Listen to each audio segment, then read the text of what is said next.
ایک اور جو چیز ہمیں دین سے دور کرتی ہے وہ علم کا نہ ہونا، جانکاری نہ ہونا۔ سب سے جو پہلی آیت اتری سورۃ العلق، آیت نمبر پہلا، بسم اللہ الرحمن الرحیم، اقرأ بسم ربک الذی خلق، پڑھو اس رب کے نام سے جس نے ساری کائنات کو بنایا ہے۔ پڑھو، چاہے دنیاوی علم پڑھو چاہے اسلامی علم پڑھو، یہ علم تو فرض ہے۔ ارے جو زیادہ پائیدار ہے اس پہ زیادہ محنت کریں گے کہ نہیں کریں گے؟ جو باقی رہنے والی ہے، دنیا تو ختم ہو جائے گی، تو یہ لازم ہے اسلام کی ہمیں پڑھنا ہے، نماز کیسے پڑھنا ہے، روزہ کیسے رکھنا ہے، حج کیسے کرنا ہے، زکوٰۃ کیسے دینا ہے، یہ تو پڑھنا ہی ہے۔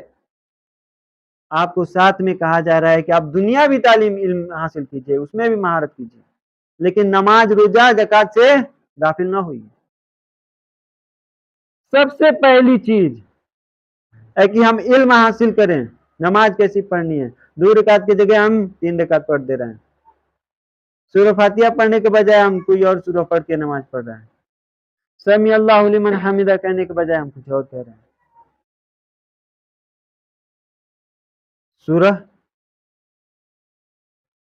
سورہ زمر آیت نمبر 9 پڑھیے، قل هل يستوي الذين يعلمون والذين لا يعلمون، کہو کیا جو جانتا ہے اور جو نہیں جانتا ہے دونوں برابر ہو سکتے ہیں؟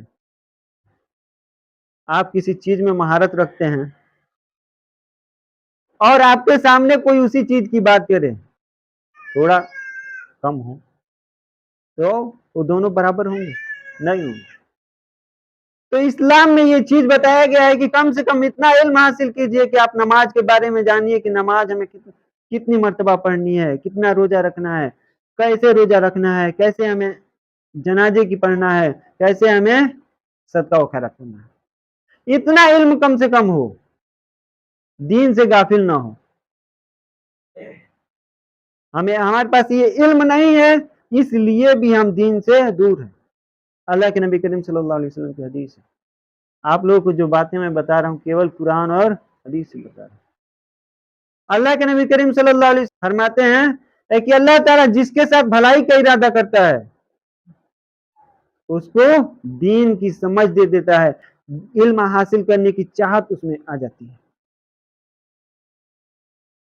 آپ کسی کے ساتھ بھلائی کرنے کا ارادہ کرتے ہیں تو کیا کرتے ہیں؟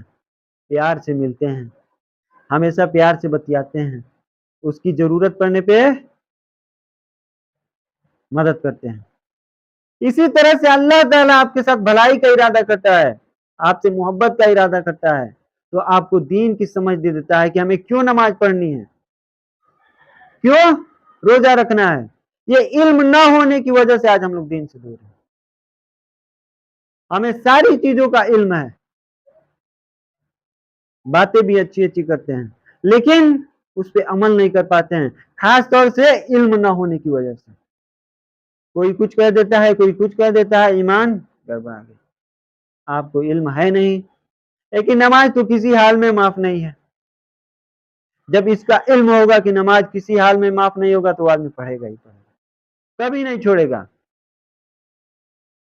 یہ حدیث کو نہ بھولیں کہ اللہ تعالیٰ جس کے ساتھ بھلائی کا ارادہ کرتا ہے اسے علم کی چاہت ڈال دیتا ہے، اسے علم سیکھنے کے لیے، علم سیکھنا اس کے لیے محبوب ہو جاتا ہے، اس کے لیے دین آسان ہو جاتا ہے۔ اور یہ کہا جائے کہ کیول یہ مولانا صاحب کا کام ہے، علماء لوگ کا کام ہے، یہ کیول علماء لوگ کا کام نہیں ہے، ہر ایک شخص کا کام ہے جو گارجین ہے۔